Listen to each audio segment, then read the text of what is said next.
Assalamualaikum warahmatullahi wabarakatuh. Bismillahirrahmanirrahim. Mari kita panjatkan puji dan puja syukur kehadirat Allah Subhanahu wa taala yang telah melimpahkan rahmat dan hidayahnya kepada kita semua. Sholawat serta salam kita sampaikan kepada junjungan Nabi kita Muhammad Sallallahu Alaihi Wasallam. Pada hari ini saya mengambil tema yaitu tentang itikaf, menyepi bersama Allah. Jamaah yang dirahmati Allah. Itikaf adalah ibadah di mana seseorang hamba itu memutus sementara hubungan dengan makhluk untuk fokus total kepada Khalik. Meninggalkan kesibukan dunia untuk masuk ke dalam ruang khusus, yaitu bersama Allah. Selama berhari-hari, kamu itu tidak pernah memikirkan pekerjaan. Tidak perlu membalas chat dan tidak perlu scrolling media sosial dan tidak perlu menghadiri rapat. Yang ada hanyalah kamu dan Allah sholat, Quran, zikir, doa, dan ketenangan. Jadi bukankah itu terdengar seperti surga di dunia? Mari kita pelajari ibadah indah ini. Karena apa? Di dalam 10 malam terakhir itu waktu terbaik untuk melaksanakan itikaf. Hadirin yang dimuliakan oleh Allah. Itikaf itu berasal dari kata akofa, yakufu, ukufan, yang berarti berdiam, menetap, menahan diri di suatu tempat. Secara syar'inya, itikaf adalah berdiam diri di masjid dengan niat mendekatkan diri kepada Allah Ta'ala. Imam An-Nawawi juga mendefinisikan itikaf adalah berdiam di masjid dari orang tertentu dengan sifat tertentu dengan niat ibadah. Jamaah yang dirahmati Allah. Jadi itikaf itu bukan sekedar nginap di masjid, bukan. Itikaf adalah perjalanan spiritual yang sangat dalam. Ibnu Qayyim al-Jauziyah dalam Zadul Ma'ad menjelaskan hakikat itikaf dengan sangat indah.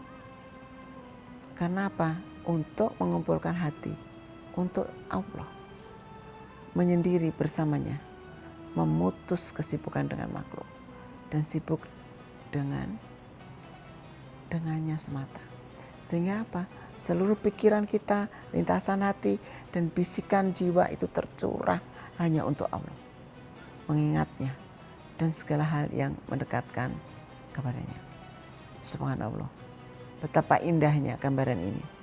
Orang yang itikaf adalah orang yang mengetuk pintu Allah terus menerus dan tidak mau pergi sampai dikabulkan. Dalam kehidupan sehari-hari hati kita terpecah ke berbagai arah. Keluarga, pekerjaan, bisnis, hobi, media sosial dan ribuan hal lainnya. Semua ini meskipun tidak selalu buruk dapat mengaburkan fokus kita kepada Allah. Itikaf adalah momen untuk meriset hati, momen untuk mengembalikan fokus yang tercerai-berai, dan momen untuk mengingatkan diri pada hakikat hidup adalah untuk beribadah kepada Allah. Seperti handphone yang kadang kita perlu kita restart agar kembali lancar. Hati kita juga perlu kita restart melalui itikaf.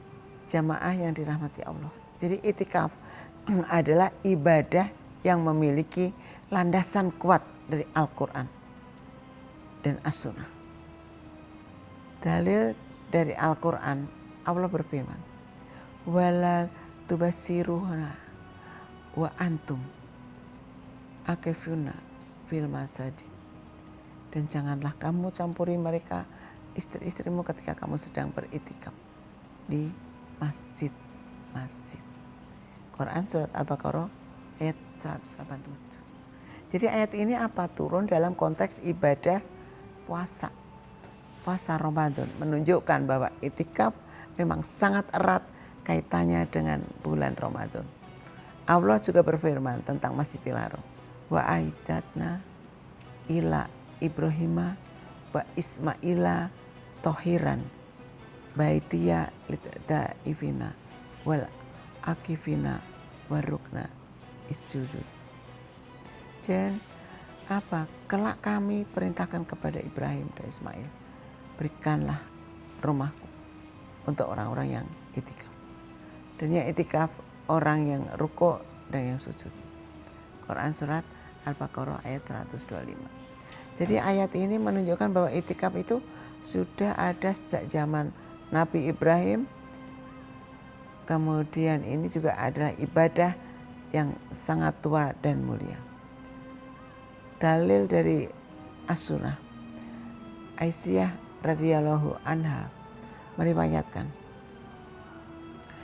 karena Rasulullah sallallahu alaihi wasallam yatakifil asrul awakir min Ramadana hatta tawabahulahu ta'ala summa itakofa aswajuhu min ba'di.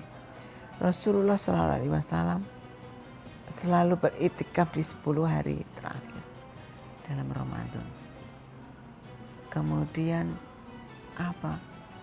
sampai Allah itu mewafatkannya. Kemudian istri-istri beliau beritikaf setelah beliau wafat. Hadirin yang dirahmati Allah, Rasulullah selalu beritikaf di 10 hari terakhir dalam bulan Ramadan. Tidak pernah beliau tinggalkan sampai wafat. Ini menunjukkan betapa pentingnya ibadah ini di sisi Allah.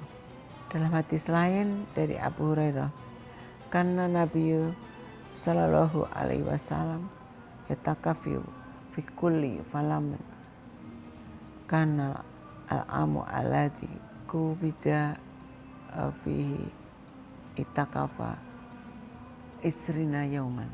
Jadi Nabi sallallahu alaihi wasallam selalu beritikaf setiap Ramadan di 10 hari terakhir.